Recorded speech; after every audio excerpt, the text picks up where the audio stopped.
በኦሮሚያ ክልላዊ መንግስት ምክትል ፕሬዝዳንትና የማህበራዊ ጉዳዮች ክላስተር አስተባባሪ በሆኑት በአቶ አዲሱ አረጋ የሚመራ ልዑክ በቦረና ዞን በኤልወዬ ወረዳ የተሰሩ የልማት ስራዎችን አስመርቋል። በኤልወዬ ወረዳ የተሰራው ከቡሌ ጎላ ቀበሌ እስከ ሳሪቲ ገጠር ቀበሌ 22 ኪሎ ሜትር ርቀት ያለው የጠጠር መንገድ፣ በኤዲ አሌ ቀበሌ የተሰራው አንደኛ ደረጃ ትምህርት ቤት፣ በተጨማሪም በሳሪቲ ቀበሌ የተሰራው የሰውና የከብቶች የውሃ ፕሮጀክት በአጠቃላይ በ62 ሚሊዮን ብር በጀት የተሰሩ ፕሮጀክቶችን አስመርቋል።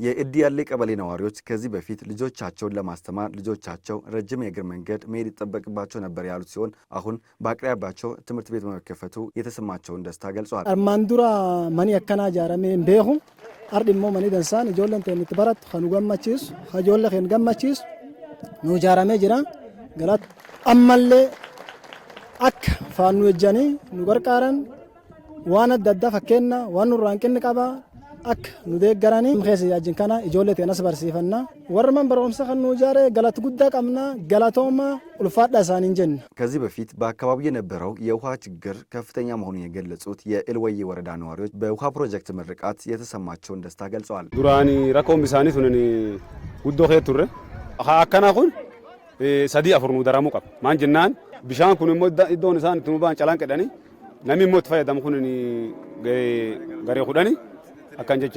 የቦረና ዞን አስተዳዳሪ ጉዮ ገልገሎ በሳሪቲ የገጠር ቀበሌ የተመረቀው የሰውና የከብቶች የውሃ ፕሮጀክት በአካባቢው የነበረውን የውሃ ችግር ያቃላል ብለዋል። ይሄ ቀበሌ በጣም የእንስሳት ልማት ያለው ቀበሌ ነው። እንግዲህ ፍየሎቹ ብዙ ናቸው፣ ከብቶቹም ሌላ አጠቃላይ በእንስሳት እርባታ በጣም የሚታወቅ ቀበሌ ነው። ከዚህ ጋር ተያይዞ ላለፉት ጊዜያትም በጣም የውሃ ችግር ስለነበረ ይሄ በሰውም ላይ አጠቃላይ ማህበራዊ ቀውስ ከማስከተልም አልፎ ተስፋ ተቆረጠበት ቦታ ነበረ እና በተደረገው መንግስት ክትትል መንግስትም ድጋፍ አድርጎ ከአጠቃላይ በዞኑም እንደ ክልልም እንደ ፌደራልም በተሰራው ቅንጅት ይሄ ውሃ ዛሬ ለምርቃት ክፍት ሆኗል ማለት ነው።